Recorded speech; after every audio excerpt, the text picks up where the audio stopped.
अस्सलाम वालेकुम स्टूडेंट्स।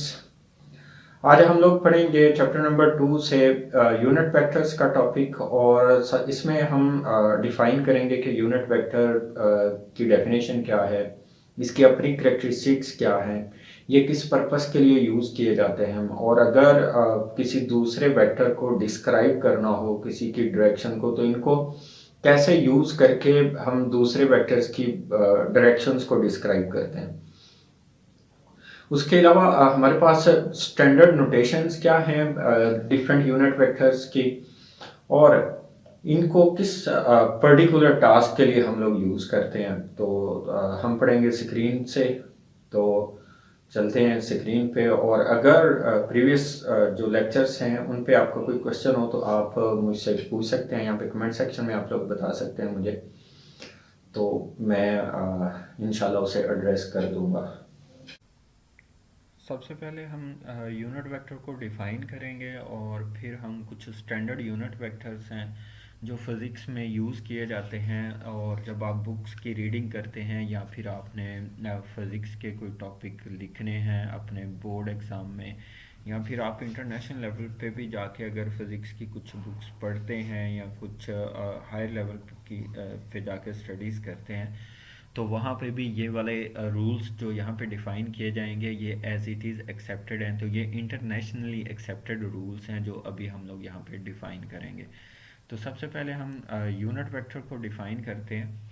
तो यूनिट वेक्टर एक ऐसा वेक्टर है जिसका मैग्नीट्यूड 1 होता है और ये एक पर्टिकुलर डायरेक्शन बताता है। तो यूनिट वेक्टर्स की जो एप्लीकेशंस हैं वो जस्ट मोस्टली ये यूज़ किए जाते हैं किस पर्पस के लिए, सिर्फ दूसरे वेक्टर्स की डायरेक्शंस को बताने के लिए यूज़ किए जाते हैं। जैसे आप लोगों ने मैथ में मल्टीप्लिकेटिव आइडेंटिटी पढ़ा हुआ है, वन।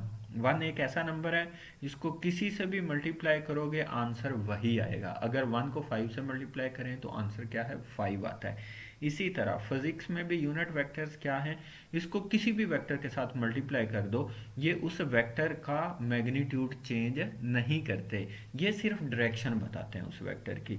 तो लिहाजा इनका सिर्फ काम क्या है, यूनिट वेक्टर्स का डायरेक्शन को बताना। तो कोई भी यूनिट वेक्टर हो जब उसके साथ बोल दिया गया यूनिट, यूनिट मीन्स वन, तो उसका मैग्नीट्यूड अपना वन होता है। तो किसी के साथ भी लगाएंगे तो ये उसकी डायरेक्शन बताएगा। तो यहाँ पे हम इसकी यूनिट वेक्टर की ये डेफिनेशन है कि ये डायरेक्शन बताएगा। उसके बाद हमने इसको मैथमेटिकली भी डिफाइन करना है कि अगर आपको किसी वेक्टर का फाइंड करना है यूनिट वेक्टर, तो उसके लिए आप मैथ में कौन सा फॉर्मूला यूज़ करेंगे। तो यहाँ पे सबसे पहले देखें कि लेट्स सपोज हमारे पास एक वेक्टर है ए। तो आपने पढ़ा हुआ है वेक्टर के पास दो करेक्टरिस्टिक्स होती हैं।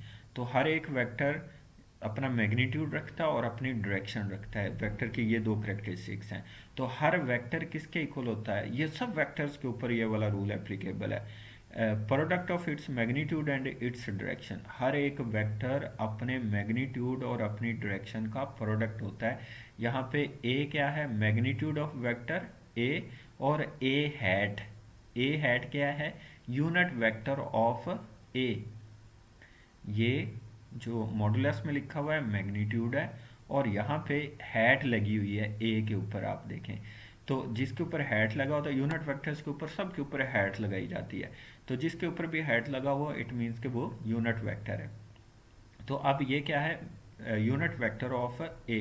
तो अब यूनिट वेक्टर का अगर हमें फॉर्मूला बनाना है तो वो किसके इक्वल आ जाएगा, ए मैग्नीट्यूड इधर आके क्या करेगा, डिवाइड करेगा।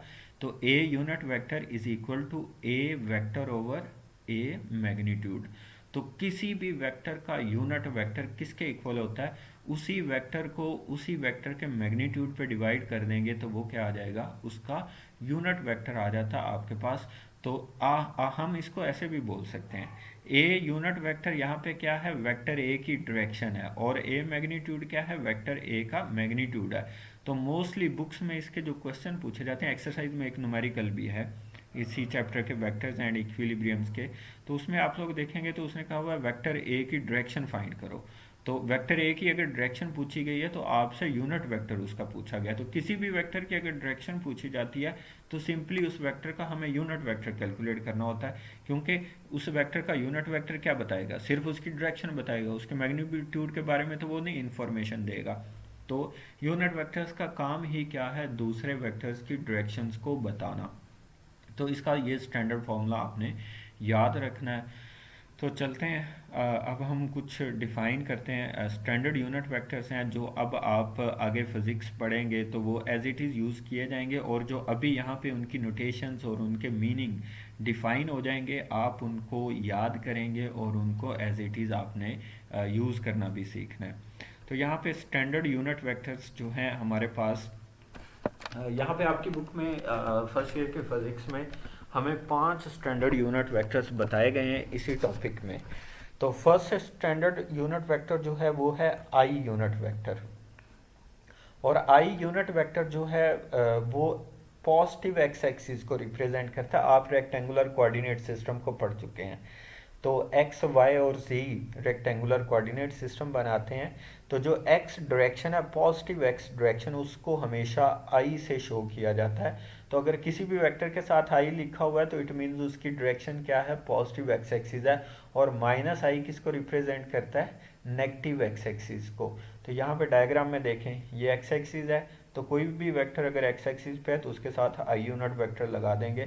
तो आई जहाँ पे भी लगा होगा यूनिट वेक्टर, उसका मीनिंग आप क्या लेंगे, पॉजिटिव एक्स एक्सिस, और अगर माइनस आई है तो नेगेटिव एक्स एक्सिस, मीन्स कि वो इस साइड पे, ऑपोजिट साइड पे होगा। इसी तरह जो सेकंड यूनिट वेक्टर है स्टैंडर्ड, वो क्या है, जे हैट, और जे जो है वो पॉजिटिव वाई एक्सिस को शो करता है, और माइनस जे इसी तरह किसको शो करेगा, आपके पास वो नेगेटिव वाई एक्सिस को शो करेगा। तो यहाँ पे देखें वाई एक्सिस को रिप्रेजेंट किया गया है किससे, जे से। इसी तरह जो z डायरेक्शन है उसको रिप्रेजेंट किया जाता है k से। तो ये बेसिक आपके पास 3 स्टैंडर्ड यूनिट वेक्टर्स हैं। ये किसी और पर्पस के लिए यूज़ नहीं हो सकते, ये भी आपने बात याद रखनी है। अब आप ऐसा नहीं कर सकते, आप आई अपने वेक्टर में क्या लिख दें, आप वाई एक्सिस के लिए इसको नहीं लिख सकते। अगर आप लिखते हैं तो वो गलत होगा।